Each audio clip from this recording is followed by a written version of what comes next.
Ibnu Abbas berkata bahwa Salman Al-Farisi pernah bercerita tentang dirinya.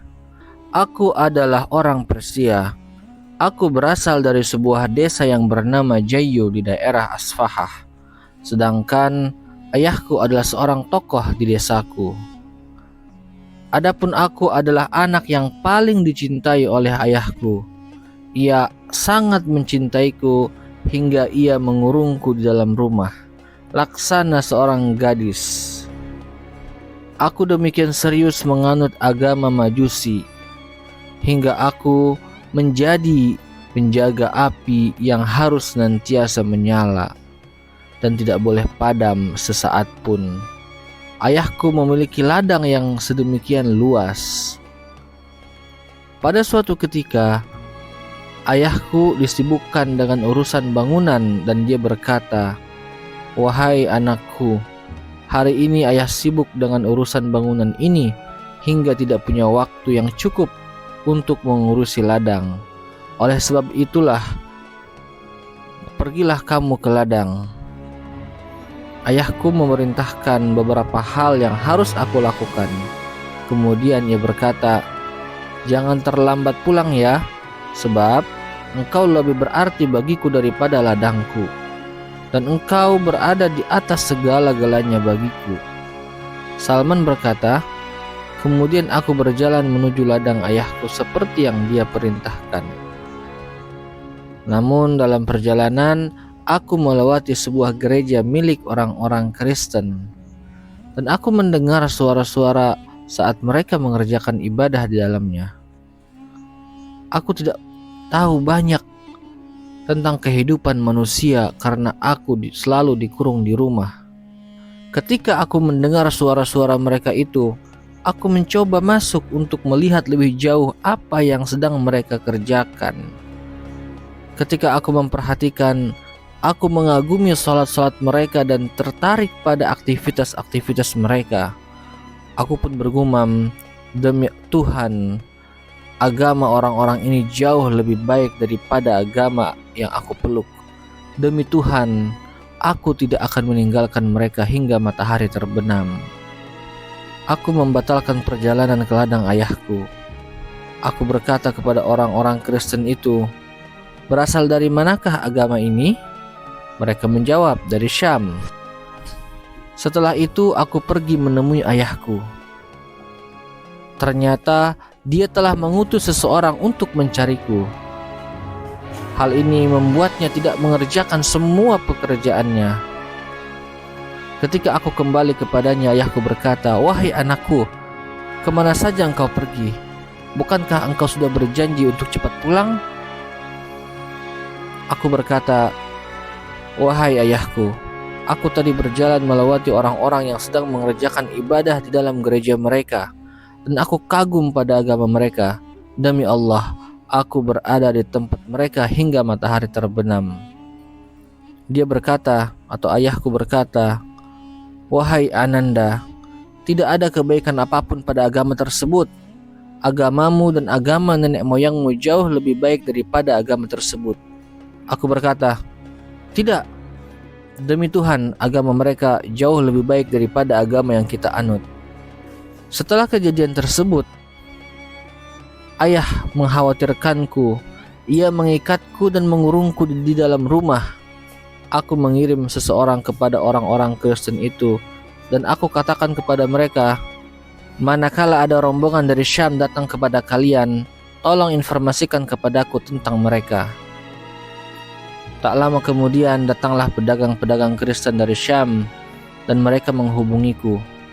Aku katakan kepada mereka, jika mereka telah tuntas menyelesaikan urusan mereka dan hendak pulang ke negeri mereka, izinkan aku untuk ikut bersama mereka. Salman berkata, tatkala para pedagang Kristen itu berencana kembali ke negeri mereka, mereka memberikanku informasi. Kemudian aku buang rantai dari kakiku dan pergi bersama mereka hingga tiba di Syam. Setibanya di Syam, aku berkata, "Siapakah dari pemeluk agama ini yang paling utama ilmunya?" Mereka berkata, "Uskup di gereja." Lalu aku mendatangi uskup itu dan berkata kepadanya, "Aku demikian tertarik pada agama ini. Aku ingin sekali bersamamu dan melayanimu di gerejamu, agar bisa belajar dari ilmu yang kau miliki dan beribadah bersamamu." Uskup itu berkata, "Masuklah." Aku pun masuk. Namun ternyata uskup ini adalah seorang yang jahat. Ia perintahkan umatnya bersedekah dan senantiasa menyuruh kepada mereka untuk melakukan itu. Namun manakala mereka telah mengumpulkannya, ia simpan hasilnya untuk kepentingan dirinya sendiri dan tidak menyerahkannya kepada orang-orang yang miskin. Hingga ia berhasil mengumpulkan 7 kendi penuh berisi emas dan perak.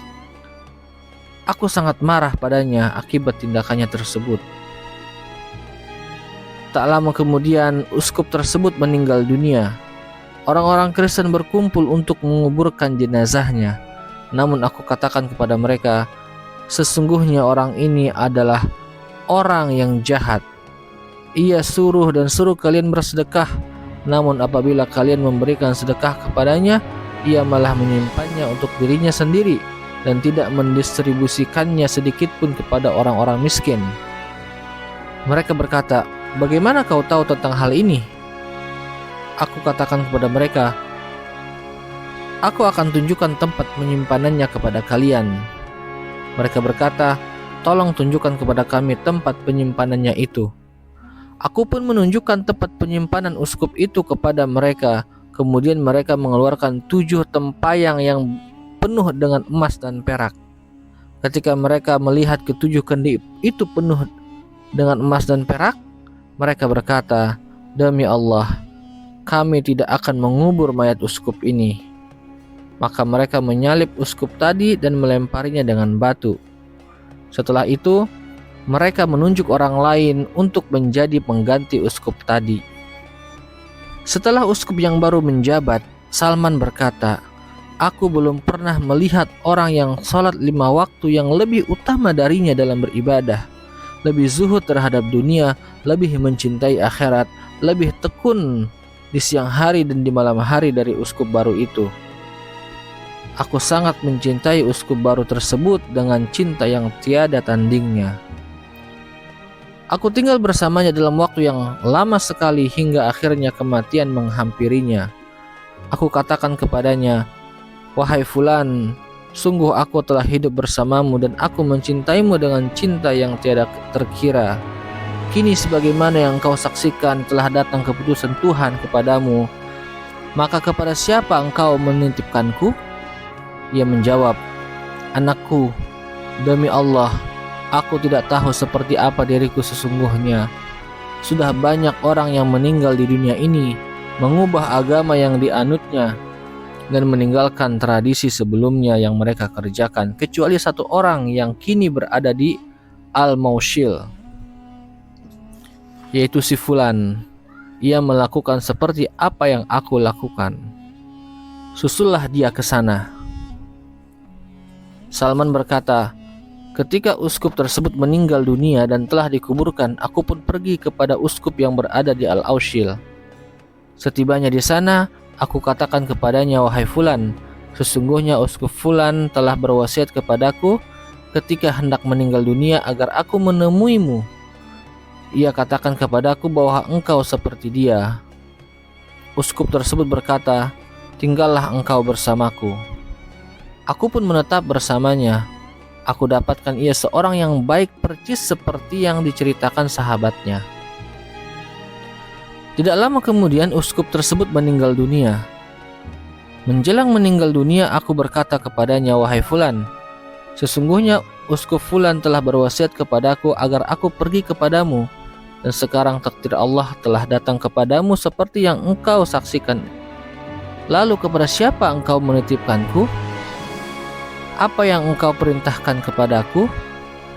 Uskup itu berkata, 'Wahai anakku, demi Allah, yang aku tahu hanya ada 1 orang yang seperti kita di Nasibin, yaitu si Fulan. Pergilah engkau menemuinya.' Salman berkata, ketika uskup tersebut meninggal dunia dan telah dikuburkan, aku pergi menemui uskup yang berada di Nasibin itu. Aku jelaskan perihal diriku apa adanya dan apa yang diwasiatkan 2 sahabatku. Ia berkata, "Tinggallah bersamaku." Aku pun tinggal bersamanya, dan aku dapati dia seperti sahabatnya yang telah meninggal dunia itu. Aku tinggal bersama orang-orang terbaik. Demi Allah, tidak lama kemudian ajal menjemputnya. Menjelang kematiannya aku berkata kepadanya, "Wahai Fulan, Fulan berwasiat kepadaku agar aku pergi ke si Fulan, kemudian berwasiat agar aku pergi kepadamu. Kini, kepada siapa engkau wasiatkan aku? Apa yang engkau perintahkan kepadaku?" Uskup tersebut berkata, "Anakku, demi Allah, yang aku tahu hanya ada satu orang yang masih seperti kita, sehingga aku bisa perintahkan engkau pergi kepadanya. Di Amuriyah, wilayah Romawi, ia masih melakukan hal yang sama seperti yang kita lakukan. Jika engkau suka, temuilah dia, karena ia masih sama seperti kita." Salman berkata, "Uskup Nasibin pun wafat. Kemudian ia dikuburkan. Aku lalu pergi kepada uskup di Amuriyah. Aku terangkan padanya tentang siapa diriku sebenarnya. Ia berkata, 'Tinggallah engkau bersamaku.' Aku pun tinggal bersama seseorang yang demikian baik, sesuai dengan arahan sahabat-sahabatnya dan sebagaimana yang mereka perintahkan. Aku bekerja sampai mempunyai sejumlah sapi dan kambing. Tak berapa lama kemudian uskup itu pun meninggal dunia. Menjelang kematiannya aku bertanya kepadanya, 'Wahai Fulan, aku pernah tinggal bersama Fulan, lalu ia berwasiat aku pergi kepada Fulan. Kemudian Fulan tersebut berwasiat agar aku pergi kepada Fulan, lalu Fulan tersebut berwasiat agar aku pergi kepada Fulan. Kemudian ia tersebut berwasiat agar aku pergi kepadamu. Kini kepada siapa engkau wasiatkan aku? Apa yang engkau perintahkan kepadaku?' Uskup itu berkata, 'Wahai anakku, demi Allah, aku tidak tahu apakah kini masih ada orang yang seperti kita yang bisa aku perintahkan engkau pergi kepadanya. Namun demikian kini telah dekat kedatangan seorang nabi. Ia diutus dengan membawa agama Ibrahim alaihissalam dan akan muncul di negeri Arab. Tempat hijrahnya adalah daerah antara dua tanah berbatu hitam, dan di antara dua daerah tersebut terdapat banyak sekali pohon kurma. Nabi tersebut mempunyai tanda-tanda yang tidak mungkin bisa disembunyikan. Ia menerima hadiah dan tidak menerima sedekah. Di antara kedua bahunya terdapat stempel kenabian. Jika engkau sanggup untuk pergi ke negeri tersebut, pergilah." Salman berkata, "Kemudian uskup tersebut pun wafat dan dikebumikan, sementara aku tinggal di Amuriyah hingga beberapa lama. Setelah itu, sekelompok pedagang berjalan melewatiku. Aku berkata kepada mereka, 'Bawalah aku ke negeri Arab, dan aku akan berikan lembu dan kambingku ini kepada kalian.' Mereka berkata, 'Ya.' Maka aku berikan sapi dan kambingku kepada mereka. Kemudian mereka membawaku pergi bersama mereka. Tatkala tiba di lembah Al-Quran, mereka berbuat zalim dengan menjualku sebagai budak kepada seorang Yahudi. Maka aku tinggal bersama orang Yahudi tadi, dan aku melihat pohon kurma. Aku berharap semoga negeri inilah yang pernah diisyaratkan sahabatku. Namun aku tidak yakin sepenuhnya." Salman berkata, "Ketika aku tinggal bersama orang Yahudi tadi, datanglah saudara sepupunya yang berasal dari Bani Quraidah di Madinah. Ia membeliku dari sepupunya, kemudian ia membawaku ke Madinah. Demi Allah, begitu aku melihat Madinah, aku lihat persis sifat-sifat seperti yang dijelaskan sahabatku. Aku pun tinggal di sana. Saat itulah Rasulullah SAW diutus sebagai nabi dan menetap di Mekah dalam jangka waktu tertentu, sementara aku tidak mendapatkan berita tentang beliau karena sibuk dengan pekerjaanku sebagai seorang budak." Tidak berapa lama kemudian Rasulullah SAW hijrah ke Madinah. Salman berkata, "Aku sedang berada di atas pohon kurma mengerjakan beberapa tugas rutin untuk tuanku, sedang tuanku duduk di bawahku. Tiba-tiba sepupunya datang dan berdiri di depannya. Sepupunya itu berkata, "Hai Fulan, semoga Allah menghancurkan Bani Qailah. Demi Allah, mereka sekarang sedang berkumpul di Quba untuk menyambut kedatangan seorang laki-laki dari Mekkah, dan mereka mengatakan bahwa orang tersebut adalah seorang nabi." Salman berkata, "Ketika aku mendengar apa yang diucapkannya, aku gemeteran seolah-olah akan jatuh. Aku turun dari atas pohon kurma dan bertanya kepada saudara sepupu tuanku, 'Apa yang engkau barusan katakan?' Dia berkata, 'Apa urusanmu dengan perkara ini? Tuntaskanlah pekerjaanmu.' Aku berkata, 'Tidak apa-apa, aku hanya ingin meyakinkan diri apa sebenarnya yang dia ucapkan.' Salman berkata, 'Aku memiliki sesuatu yang telah aku siapkan sebelumnya. Pada sore hari, aku mengambilnya, lalu aku pergi untuk menjumpai Rasulullah Shallallahu Alaihi Wasallam di Quba. Aku lekas menemui beliau dan berkata, 'Aku mendapat kabar bahwa engkau seorang yang soleh. Engkau mempunyai sahabat-sahabat asing yang sangat membutuhkan bantuan. Ini ada beberapa barang yang aku siapkan untuk sedekah buatmu. Aku anggap kalian lebih berhak daripada selain kalian.' Aku serahkan sedekah tersebut kepada Rasulullah Shallallahu Alaihi Wasallam. Kemudian beliau berkata kepada sahabat-sahabatnya, 'Makanlah,' sedangkan beliau menahan tangannya dan tidak memakan sedikit pun dari sedekah yang aku berikan kepadanya. Aku bergumam dalam hati, ini baru tanda pertama. Kemudian aku memohon izin dari hadapan Rasulullah Shallallahu Alaihi Wasallam. Setelah itu, aku menghimpun barang-barang yang lain sementara Rasulullah Shallallahu Alaihi Wasallam telah pindah ke Madinah. Aku datang menemui beliau dan berkata, 'Aku lihat engkau tidak memakan harta sedekah, maka terimalah hadiah khusus dariku untukmu.' Rasulullah Shallallahu Alaihi Wasallam memakan hadiahku dan menyuruh sahabat-sahabatnya ikut bersamanya makan. Aku bergumam dalam hati, ini pertanda kedua. Setelah itu aku mendatangi Rasulullah Shallallahu Alaihi Wasallam di Bani Al-Gharqad. Saat itu beliau sedang mengantar jenazah orang-orang yang mati dari sahabat beliau. Aku telah mengetahui dua tanda kenabian pada beliau. Beliau sedang duduk di antara sahabat-sahabatnya. Kemudian aku mengucapkan salam kepada beliau. Setelah itu aku sengaja memposisikan diri di belakang beliau karena ingin melihat punggung beliau. Apakah aku melihat stempel tanda kenabian seperti yang dijelaskan sahabatku atau tidak? Ketika Rasulullah Shallallahu Alaihi Wasallam melihatku berada di belakangnya, beliau mengetahui bahwa aku sedang mencari sifat yang pernah dijelaskan oleh sahabatku. Beliau menanggalkan kainnya dari punggungnya. Saat itulah aku melihat stempel kenabian pada punggung beliau. Kemudian aku balik ke depan beliau dan menciumnya sambil menangis. Rasulullah Shallallahu Alaihi Wasallam bersabda kepadaku, 'Berbaliklah.' Aku pun berbalik arah dan duduk menghadap beliau. Aku kisahkan kepadanya semua peristiwa yang terjadi mengenai diriku, sebagaimana yang aku ceritakan kisah ini kepadamu, wahai Ibnu Abbas. Rasulullah Shallallahu Alaihi Wasallam ingin agar kisahku ini diketahui oleh semua sahabat-sahabatnya.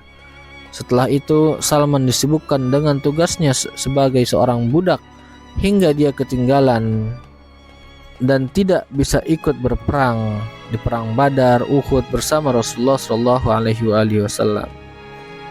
Salman berkata, Rasulullah Shallallahu Alaihi Wasallam bersabda kepadaku, "Tulislah perjanjian kebebasan dirimu dari perbudakan dengan membayar sejumlah uang, wahai Salman." Kemudian aku menuliskan kesepakatan pembebasan diriku dari tuanku dengan membayar 300 pohon kurma yang aku tanam untuknya dan emas seberat 40 ons. Rasulullah Shallallahu Alaihi Wasallam bersabda kepada sahabat-sahabatnya, "Bantulah saudara kalian ini." Sahabat-sahabat Rasulullah Shallallahu Alaihi Wasallam ada yang membantu dengan memberi pohon kurma kepadaku. Ada yang memberi 30 bibit pohon kurma, ada juga yang memberi 20 anak pohon kurma. Ada yang memberiku 15 bibit pohon kurma, ada yang membantu 10 bibit pohon kurma. Setiap orang membantu sesuai kadar kemampuannya, hingga akhirnya terkumpul 300 bibit pohon kurma. Rasulullah Shallallahu Alaihi Wasallam bersabda, "Pergilah wahai Salman, dan galilah lubang untuk bibit-bibit pohon kurma ini. Setelah selesai menggalinya, temuilah aku, sehingga tanganku sendiri yang meletakkan bibit pohon kurma ini ke dalamnya."